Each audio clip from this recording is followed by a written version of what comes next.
Was it all just a dream? God bless you, Florida. Thank you. Did the last 4 years not really happen? Look, there's Ben Affleck. He's often in my dreams. And the taxi driver guy, he was there too. And little Stevie Wonder, he seemed so happy, like a miracle had taken place. Was it a dream? Or was it real?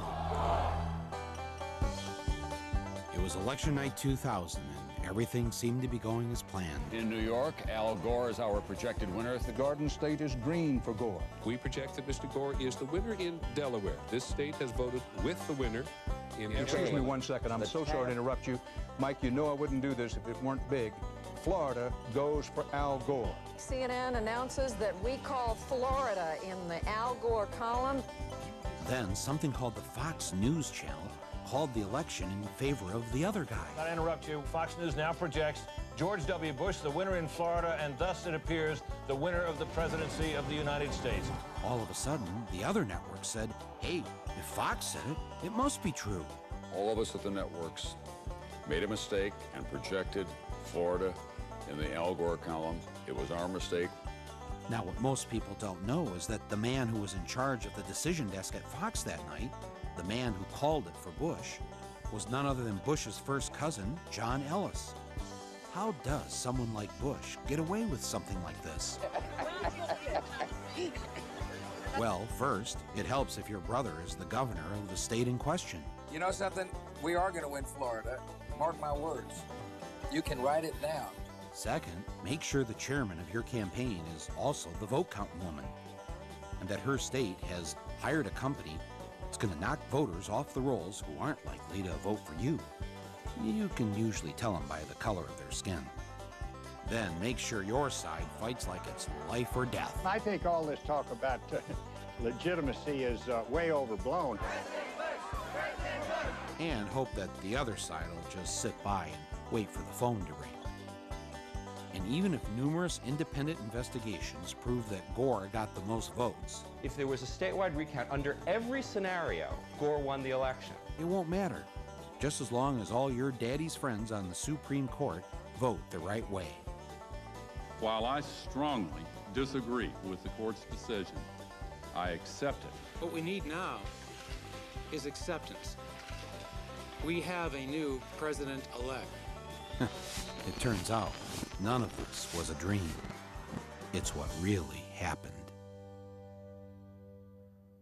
On the day the joint session of both the House of Representatives and the Senate was to certify the election results, Al Gore, in his dual role as outgoing vice president and president of the Senate, presided over the event that would officially anoint George W. Bush as the new president.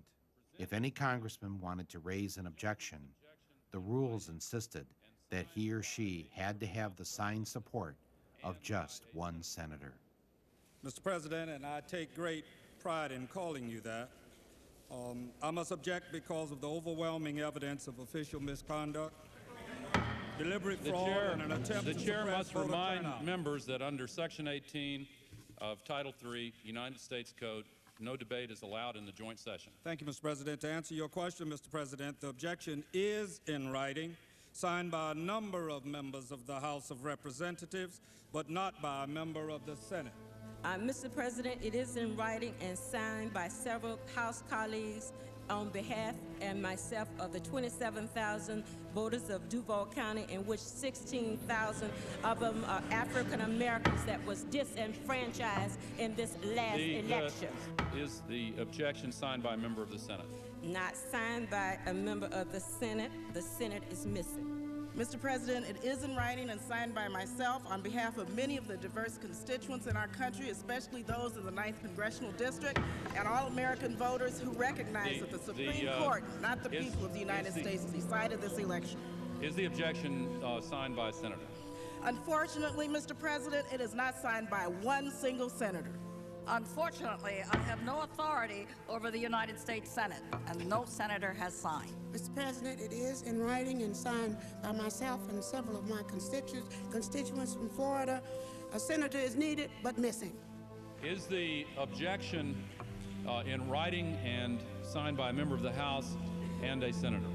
The objection is in writing, and I don't care that it is not signed by a member of the Senate. The chair will advise that the rules do care, and the signature of the senator. Not a single senator came to the aid of the African Americans in Congress. One after another, they were told to sit down and shut up. And it's a sad day in America, Mr. President, when we can't find a senator to sign the gentleman objections.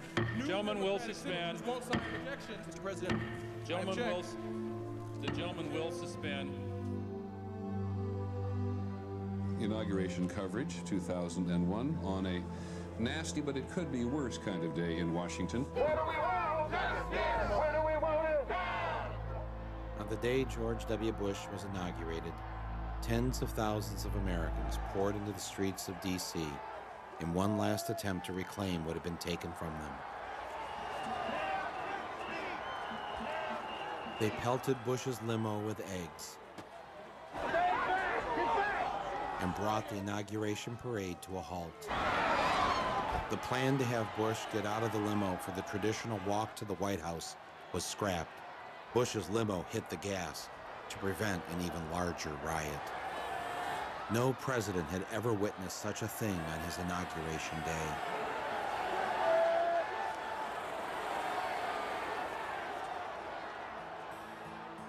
And for the next 8 months, it didn't get any better for George W. Bush. He couldn't get his judges appointed. He had trouble getting his legislation passed, and he lost Republican control of the Senate. His approval ratings in the polls began to sink. He was already beginning to look like a lame duck president. With everything going wrong, he did what any of us would do.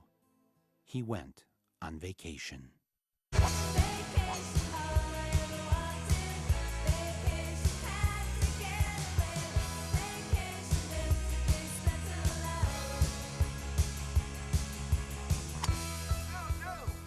In his first 8 months in office before September 11th, George W. Bush was on vacation, according to the Washington Post, 42% of the time.